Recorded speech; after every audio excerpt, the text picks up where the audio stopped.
નમસ્કાર દર્શક મિત્રો, તલોક સત્તા શોમાં આપનું હાર્દિક સ્વાગત છે। ભારતીય વાયુસેનાના ગ્રુપ કેપ્ટન શુભાંશુ શુક્લા થોડા જ સમયમાં દેશના બીજા અવકાશ યાત્રી બની શકે છે। કેપ્ટન શુક્લાને ઇસરો અને અમેરિકન સ્પેસ એજન્સી નાસાના સંયુક્ત અવકાશ મિશન માટે પસંદ કરાયા છે।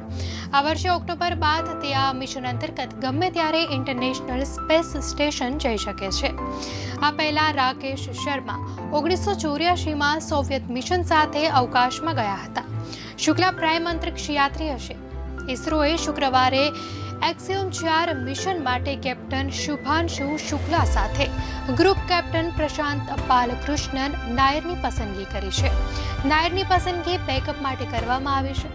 પ્રાઇમનો અર્થ એવો થાય છે કે શુક્લા ઇન્ટરનેશનલ સ્પેસ સ્ટેશન જો નહીં જઈ શકે તો નાયર તેમની જગ્યા લેશે। ઇસરોએ કહ્યું કે ગ્રુપ કેપ્ટન શુભાંશુ શુક્લા અને ગ્રુપ કેપ્ટન બાલકૃષ્ણન નાયર આગામી 8 અઠવાડિયા સુધી આ મિશન સંબંધિત તાલીમ લેશે। જો કે ગગનયાન માટે પસંદ કરાયેલા 4 અધિકારીઓને સખત તાલીમ આપવામાં આવી છે। શુભાંશુ શુક્લાની વાત કરીએ તો 39 વર્ષીય ગ્રુપ કેપ્ટન શુભાંશુ શુક્લા ઉત્તર પ્રદેશના લખનૌના રહેવાસી છે। ફાઇટર પાયલટ શુક્લાને 2006માં ઇન્ડિયન એરફોર્સમાં કમિશન મળ્યું હતું।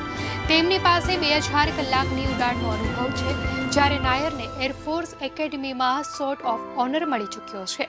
તેમને 1998માં ભારતીય વાયુસેનામાં કમિશન મળ્યું હતું। તેઓ કેટેગરી 1 ફ્લાઇંગ ઇન્સ્ટ્રક્ટર અને ટેસ્ટ પાયલટ છે અને નાયર પાસે 3000 કલાકનો ઉડાનનો અનુભવ છે। તેમણે યુનાઇટેડ સ્ટેટ્સ સ્ટાફ કોલેજમાં અભ્યાસ કર્યો છે અને તેઓ સુખોઈ 30 સ્ક્વોડ્રનના કમાન્ડર પણ રહી ચૂક્યા છે।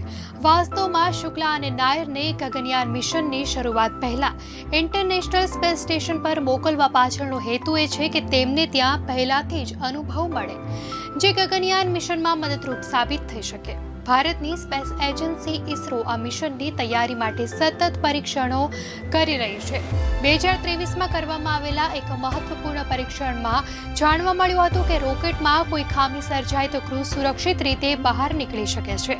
ભારતીય વાયુસેનામાંથી પસંદ કરાયેલા આ 4 અધિકારીઓના નામ group captain Shubhanshu Shukla, group captain Prashant Balakrishna Nair, group captain Ajit Krishnan, group captain Angad Pratap. પસંદગી સમયે વડાપ્રધાન નરેન્દ્ર મોદી અને ઇસરો ચીફ એસ સોમનાથે તેમના ગણવેશ પર ગોલ્ડન વિંગ ડિઝાઇન ધરાવતો બેસ લગાવીને તેમને ભારતનું સન્માન ગણાવ્યા હતા।